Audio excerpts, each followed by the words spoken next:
কাঁঠালের বিচি 2 রকম ভর্তা যদি থাকে গরম ভাতের সাথে আর কোনো কিছুর প্রয়োজন নেই। ভিডিওটা একদমই স্কিপ করবেন না। আমি কি কি উপকরণ দিয়ে এই ভর্তাটা তৈরি করেছি দেখতে থাকেন। এখানে আমি অফ ক্যামেরার পিছনে কিন্তু কাঁঠালের বিচিগুলো ছিলে ধুয়ে ভালো করে পরিষ্কার করে নিয়েছি। আর যেহেতু আমি ভিডিওটা বেশি বড় করব না, তার জন্য কিন্তু আমি সবগুলো উপকরণ অফ ক্যামেরার পিছনেই রেডি করে নিয়েছি। আর ওই যে বললাম না, আজকে কিন্তু একদমই এই কাঁঠালের বিচির ভর্তার রেসিপিগুলো মিস করা যাবে না।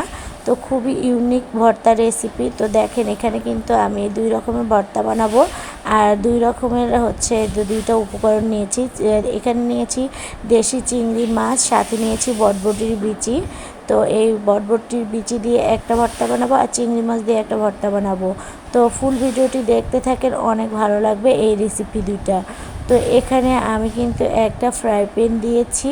তো আমি যেসব উপকরণ ভাজাভাজি আছে সেগুলো আগে রেডি করে নেব। আমি কিন্তু এখন দিয়ে দিলাম সয়াবিন তেল, আপনারা চাইলে কিন্তু সরিষার তেলও ব্যবহার করতে পারেন। আর এখানে 8 থেকে 10টা শুকনো মরিচ দিয়ে দিলাম। শুকনো মরিচগুলো আগে আমি খুব ভালো করে ভেজে নেব। আর কারেন্ট মরিচে কিন্তু অনেক ঝাল, তার জন্য আমি 8 থেকে 10টা মরিচ নিয়েছি। তো দেশি মরিচ হলে কিন্তু এর থেকে বেশি লাগতো। তো আমার কিন্তু মরিচগুলো ভাজা হয়ে গেছে। এখন আমি একটা ডিশে মরিচগুলো তুলে নিলাম। এরপরে আমি দিয়ে দেবো পেঁয়াজ কুচি। পেঁয়াজের পরিমাণটা আমি বেশি করেই দিয়ে দেবো, যেহেতু আমি 2 ধরনের 2টা ভর্তা বানাবো। এরপরে আমি এখানে দিয়ে দিলাম ছিলে রাখা রসুনের কোয়া। রসুনের কোয়াটাও একটু বেশি দিয়েছি, যেহেতু 2 রকমের ভর্তা। আর এখানে কিছু কাঁচামরিচও অ্যাড করে দিলাম। দিয়ে কিন্তু এগুলো খুব ভালো করে আগে ভেজে নেব। তো আমি যেদিন এই কাঁঠালের বিচির ভর্তাগুলো বাড়িতে তৈরি করি, আমাদের বাড়িতে কিন্তু আর কিছুই রান্না করা লাগে না। পরিবারের লোকজন ছোট বড় সবাই যারা আছে সবাই কিন্তু একদম চেটেপুটে খেয়ে নেয়। তো এখন আমার মরিচ পেঁয়াজ রসুনগুলো কিন্তু ভাজা হয়ে গেছে। এগুলো এখন কিন্তু আমি তুলে নেব শুকনো মরিচের ডিশে। তো আপনারা অবশ্যই কিন্তু বাড়িতে এই 2 রকমের কাঁঠালের বিচি ভর্তাটা তৈরি করে খেয়ে দেখবেন কতটা লোভনীয় হয় বা সুস্বাদু হয়। তো এরপর আমার এগুলো তোলা হয়ে গেছে। আমি কিন্তু এই তেলের ডিশে দিয়ে দিলাম দেশি চিংড়ি মাছ। সচরাচর কিন্তু দেশি চিংড়ি মাছ পাওয়া যায় না, গ্রাম অঞ্চলে দেখা যায়। তো আমি এই দেশি চিংড়ি মাছ দিয়ে কাঁঠালের বিচির ভর্তা বানাবো, এতটা দুর্দান্ত স্বাদের লোভনীয় হয় যা না দেখলে আপনারা একদমই মিস করবেন।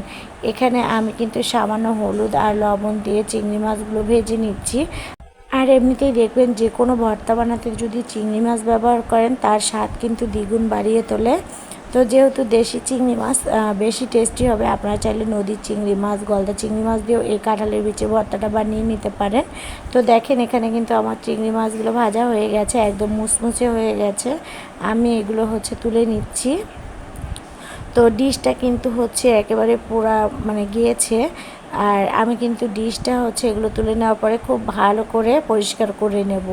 তো তার আগে আমি বটবটির বিচিগুলো একটু এই তেলে মুসমুসে করে ভেজে নেব। বটবটির বিচি দিয়ে ভর্তা বানাবেন, দেখবেন অনেকটাই বাদামের মতো ফ্লেভার আসছে। তো এগুলোও কিন্তু আমার ভাজা হয়ে গেছে, তুলে নিয়েছি। আমি কিন্তু দেখেন ডিশটা ভালো করে পরিষ্কার করে নেওয়ার পরে কাঁঠালের বিচিগুলো সিদ্ধ দিয়ে দিচ্ছি। তো কাঁঠালের বিচিগুলো আমি সিদ্ধ দেওয়ার পরে এখানে কিন্তু আমি সামান্য কিছু উপকরণ অ্যাড করব। তো দিয়ে দেব একটু হলুদের গুঁড়া আর সামান্য একটু লবণ। যেহেতু আমি ভর্তাতে লবণ ব্যবহার করব, তার জন্য খুবই সামান্য একটু লবণ দিয়ে দিলাম, খুব তাড়াতাড়ি যেন ভালো করে সিদ্ধ হয়ে যায়। তো এরপর আমি ঢেকে দিলাম। তো বেশ কিছুক্ষণ অপেক্ষা করার পর দেখেন অলরেডি কিন্তু কাঁঠালের বিচিগুলো সিদ্ধ হয়ে গেছে। তো এখানে আমি আপনাদেরকে দেখাচ্ছি একটা কাঁঠালের বিচি কতটা নরম হয়েছে। তো এখন আমি এগুলো কিন্তু এখন নামিয়ে নেব। তো নামিয়ে নেওয়ার পরে কিন্তু আমি একটা সেকনির সাহায্যে পানিগুলো নিংড়াই নেব। তো এখন আমি একটু ঠান্ডা পানি দিয়ে কিন্তু আবারও ধুয়ে পরিষ্কার করে নিলাম। এরপরে আমি ছেঁকনিটা রেখে দেবো পানিগুলো নিংড়ানোর জন্য বেশ কিছুক্ষণ। তো এর ফাঁকে কিন্তু আমি এখানে প্রথম যে ভর্তাটা বানিয়ে নেব, তার জন্য এখানে আমি শুকনো মরিচ আর স্বাদ মতো লবণ দিয়ে দিলাম। দিয়ে দেওয়ার পরে এখন কিন্তু হচ্ছে আমি বেটে নেব। আপনারা চাইলে কিন্তু ভর্তাগুলো ব্লেন্ডারে বা শিলপাটায় হচ্ছে বেটে ভর্তা বানাতে পারেন, তবে আমার কাছে কিন্তু বাটনার ভর্তাটাই বেশি মজার হয়। তো তার জন্য আমি হচ্ছে বাটনাতেই কিন্তু দেখেন ভর্তা বানিয়ে নিচ্ছি। আর এই তো দেখেন এখানে আমি শুকনো মরিচগুলো বাটা হয়ে গেছে, এখন কাঁচা মরিচ, পেঁয়াজ, রসুনগুলো দিয়ে বেটে নিচ্ছি। তো এরকম যদি ভর্তা থাকে বলেন তো বাড়িতে কি আর মাছ মাংসর প্রয়োজন হবে? একদমই নয়। তো আমার একটা ভর্তার প্লে লিস্ট আছে, আপনারা চাইলে কিন্তু আমার ভর্তার প্লে লিস্টটা ঘুরে আসতে পারেন। যাদের মুখে একদম রুচি নেই তারা কিন্তু আমার এই ভর্তার রেসিপিগুলো দেখে অবশ্যই বাড়িতে ভর্তা তৈরি করে নিতে পারেন। আমি এখন দিয়ে দিলাম চিংড়ি মাছগুলো। চিংড়ি মাছগুলো এতটা মুসমুসে হয়ে গেছে, একটা বাটা দেওয়ার সাথে কিন্তু দেখেন গুঁড়া হয়ে গেছে। তো এরপরে আমি দিয়ে দেব কাঁঠালের বিচি, আর অর্ধেকগুলো রেখে দেব, অর্ধেকগুলো এখানে দিয়ে দেবো, অর্ধেকগুলো রেখে দেব। তো কাঁঠালের বিচিগুলো কিন্তু এতটা নরম হয়ে সিদ্ধ হয়েছে, মানে আমার কোনো কষ্টই হচ্ছে না বাটাবাটি করতে। তো দেখেন খুব সহজেই কিন্তু আমি ভর্তাগুলো তৈরি করে দিচ্ছি। তো এই যে বললাম না, এরকম ভর্তা থাকলে কিন্তু আসলে সত্যি কোনো কিছুরই প্রয়োজন হবে না।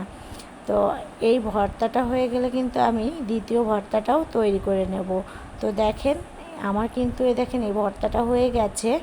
এখন হচ্ছে আমি কিছু ভাজা পেঁয়াজ দিয়ে হাতে মাখিয়ে নেব।